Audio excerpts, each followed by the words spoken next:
Hi friends, welcome to my channel. Sumitra అన్నయ్య రాకతో ఊహించని మలుపు తిరగబోతున్న జ్యోత్స్న జీవితం, షాక్లో పారిజాతం. అసలు ఇదంతా ఎలా జరగబోతుంది? సుమిత్ర అన్నయ్య రాకతో జ్యోత్స్న జీవితం ఎలా తల్లకిందులు అవ్వబోతుంది అనేది ఈ వీడియోలో తెలుసుకుందాం. జ్యోత్స్న అయితే పారిజాతాన్ని అడుగుతూ ఉంటుంది. ఎవరికో ఫోన్ చేసి ఇలా మా అమ్మ ప్రాణాపాయ స్థితిలో ఉందని, తనకి క్యాన్సర్ అని చెప్పావు, ఇక్కడికి రమ్మని కూడా అన్నావు, అసలు ఏం జరుగుతుంది గ్రాని అని అడుగుతూ ఉంటుంది జ్యోత్స్న. అప్పుడే ఇక పారిజాతం అయితే మరి ఈ సమస్య నుంచి బయటపడాలంటే నేనేదో ఒకటి చెయ్యాలి కదా, అందుకే చేశాను అని పారిజాతం జ్యోత్స్నతో చెప్తూ ఉంటే, అసలు ఏం చేసావో చెప్పు గ్రాని అని అడుగుతూ ఉంటుంది జ్యోత్స్న. నువ్వేమన్నా అన్నీ నాకు చెప్పి చేసావా ఏంటి? నేను కూడా నీకు చెప్పి చేయడానికి ఈ సమస్య నుంచి ఎలా బయటపడాలో ముందు ఆలోచించాను. ఆ సమస్యకి పరిష్కారం తెలిసింది కాబట్టి నేను అతనికి ఫోన్ చేశాను. రేపు మీ ఇంట్లో ఇక నీ గురించి కానీ, నువ్వు ఇవ్వాల్సిన బోను మ్యారో గురించి కానీ ఎవ్వరూ కూడా మాట్లాడరు అని అంటూ ఉంటుంది పారిజాతం. అంత మ్యాజిక్ ఏం చేయబోతున్నావు గ్రాని, నాకు కూడా చెప్పు, నేను వింటాను అని అంటూ ఉంటుంది జ్యోత్స్న. అప్పుడే ఇక పారిజాతం ఇలా చెప్తూ ఉంటుంది, రేపటి వరకు నువ్వు వెయిట్ చేస్తేనే కదా నీకు తెలిసేది అని అంటూ ఉంటుంది. పారిజాతం అయితే జ్యోత్స్నతో, అసలు గ్రాని ఏం చేయబోతుంది, అసలు గ్రాని ఇప్పుడు ఏం చేయబోతుందో, నన్ను బోను మ్యారో ఇవ్వకుండా ఆపడానికి తను ఏం ప్రయత్నం చేస్తుందో తెలియడం లేదే, ఇప్పుడు ఏం చెయ్యాలి, రేపటి వరకు నేను ఆగాల్సిందేనా అని అనుకుంటూ ఉంటుంది జ్యోత్స్న. తర్వాత ఇక పారిజాతం అయితే సుమిత్ర దగ్గరికి వచ్చి, సుమిత్ర ఈ ఫ్రూట్స్ తిను అని అంటూ ఉంటుంది. ఏంటత్తయ్య గారు, ఎందుకు మీరందరూ కూడా నా మీద ఇంత ప్రత్యేకమైన శ్రద్ధ చూపిస్తున్నారు, నాకేమైంది చెప్పండి అని అడుగుతూ ఉంటుంది సుమిత్ర. అప్పుడే ఇక పారిజాతం అయితే, అమ్మ సుమిత్ర నీకేం కాలేదు, నువ్వు కంగారు పడుకో, మమ్మల్ని కంగారు పెట్టుకో అని అంటూ ఉంటుంది పారిజాతం. అప్పుడే శివనారాయణ, పారిజాతం అసలు నిన్ను దీంతో మాట్లాడొద్దని జ్యోత్స్నతో అసలు నువ్వు మాట్లాడడానికి లేదని చెప్పాను కదా, మళ్ళీ ఎందుకు జ్యోత్స్న రూమ్లో ఉన్నావు అని అడుగుతూ ఉంటాడు.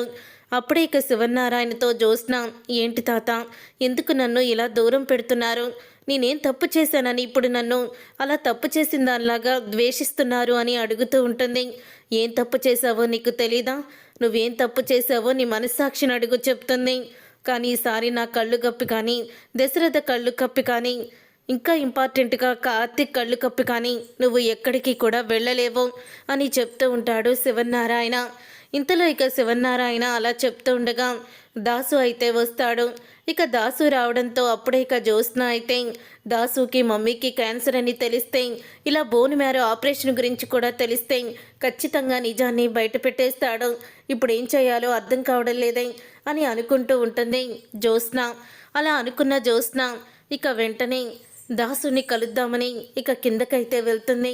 వెళ్ళేసరికి ఇక దీప అయితే దాసుతో మాట్లాడుతూ ఉంటుంది.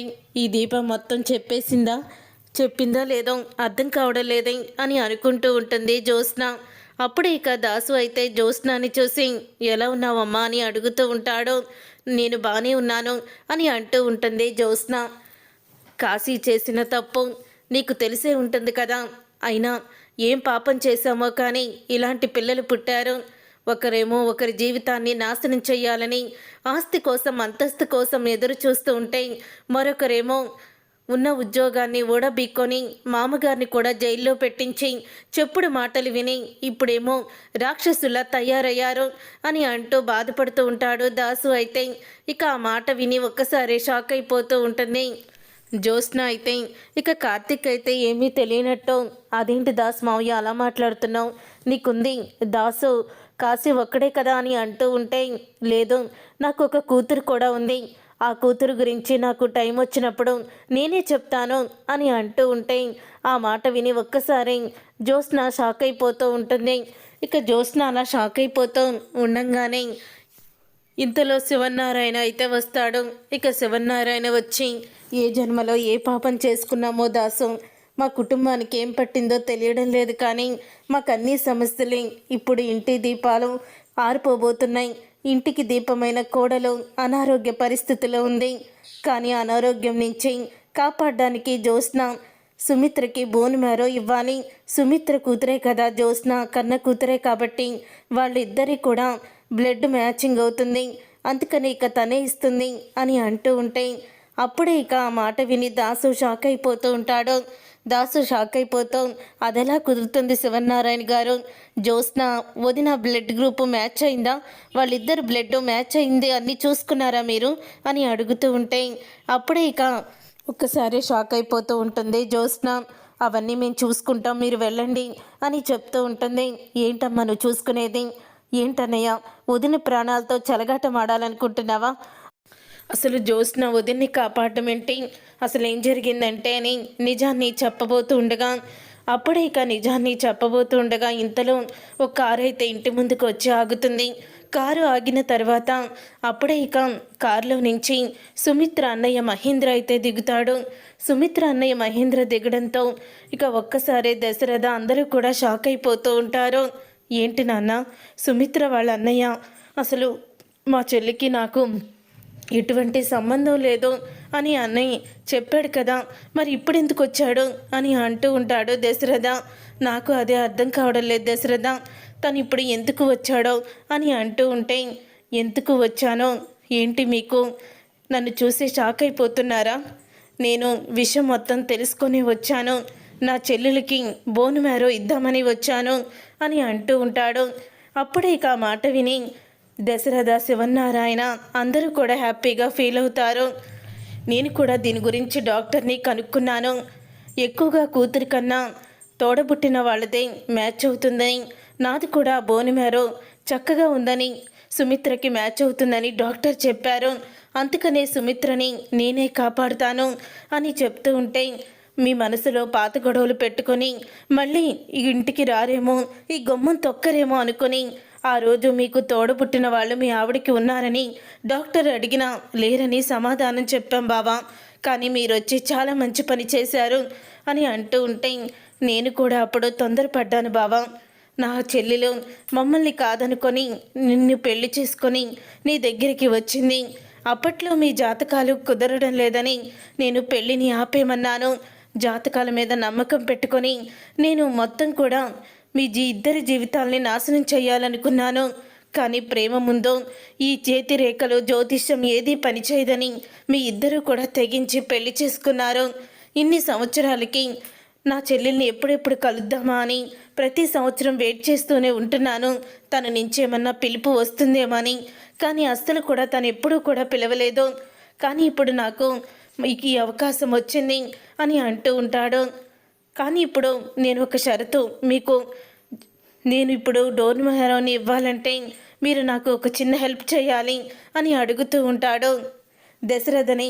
మహేంద్ర అయితే అప్పుడే ఇక దశరథ అయితే ఏం చేయమన్నా నా సుమిత్ర కోసం నేను చేస్తాను అని అంటూ ఉండగా ఏం లేదు, నాకు ఒక్కగానొక్క కొడుకు, నా కొడుకుని ఎలాగైనా సరే మీ ఇంటి అల్లుడిని చేసుకోవాలి, జ్యోత్స్నాని మా ఇంటి కోడల్ని చెయ్యాలి అని అడిగేస్తాడు మహేంద్ర. అయితే ఆ మాట విని ఒక్కసారి పారిజాతం జ్యోత్స్న అందరూ షాక్ అయిపోతూ ఉంటారు. ఈ ట్విస్ట్ నేను అసలు ఊహించలేంది అని అంటూ ఉంటుంది.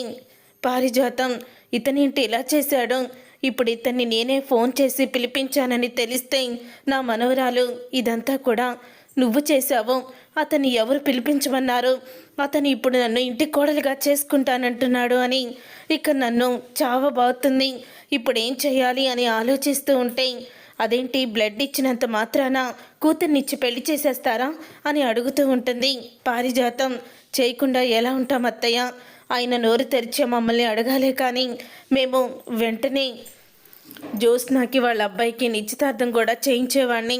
ఇన్ని రోజులు ఇంటికి ఎలాంటి వాడు అల్లుడు వస్తాడో అనుకున్నాను, కానీ చివరికి మొత్తానికి మా మేనల్లుడే ఇంటికి అల్లుడవుతున్నాడని ఇప్పుడే అర్థమైంది. జ్యోత్స్నాని మీ ఇంటి కోడలుగా పంపించడానికి నేను అంగీకరిస్తున్నాను, నాతో పాటు నా భార్య కూడా అంగీకరిస్తుంది, దానికి సంబంధించిన పత్రాలు సంతకం పెట్టి మరీ ఇస్తున్నాము అని దశరథ అయితే అంటాడు. లేదు డాడీ, నేనిస్తాను మమ్మీకి బోన్ మ్యారో అని అడుగుతూ ఉంటే లేదమ్మా, ఇతను బోన్ మ్యారో అయితే బాగా మ్యాచ్ అవుద్దని డాక్టర్ చెప్పారు, ఇక ఇతనిదే తీస్తాను, కానీ నువ్వు వాళ్ళ అబ్బాయిని పెళ్లి చేసుకోవాలి, తను చాలా అందంగా ఉంటాడు, నేను చూస్తూనే ఉంటాను అతన్ని అని అంటూ ఉంటాడు దశరథ. అయితే అప్పుడే జ్యోత్స్న అయితే షాక్ అయిపోతూ ఉంటుంది. జ్యోత్స్న షాక్ అయిపోతూ ఎంత పని చేసావు గ్రాని, ఇతనికి ఫోన్ చేసి నువ్వు చాలా పెద్ద తప్పు చేశావు అని అంటూ ఉంటుంది జ్యోత్స్న. ఏం చేయమంటావే, ఇంతకన్నా నాకు వేరే దారి దొరకలేదు. కానీ ఇతను ఇంత పెద్ద ట్విస్ట్ ఇస్తాడని ఊహించలేదు. అయినా ఎలాగో మీ బావని పెళ్లి చేసుకోవాలనుకున్నావు, అది కుదరలేదు. ఇప్పుడు మేనత్త కొడుకుని వదిలేసి మేనమామ కొడుకుని పట్టుకో.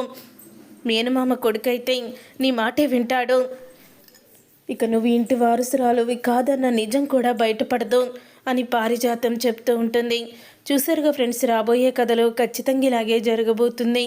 మరి ఇలాగే జరగాలని మీరైతే కోరుకుంటున్నారా? అయితే వీడియోని తప్పకుండా లైక్ చేసి ఛానల్ని సబ్స్క్రైబ్ చేసుకొని పక్కనే ఉన్న గంట సింబల్పై ఆలని క్లిక్ చేయండి. అప్పుడే మేము పెట్టే ప్రతి వీడియో మీరు మిస్ కాకుండా చూసేవచ్చు.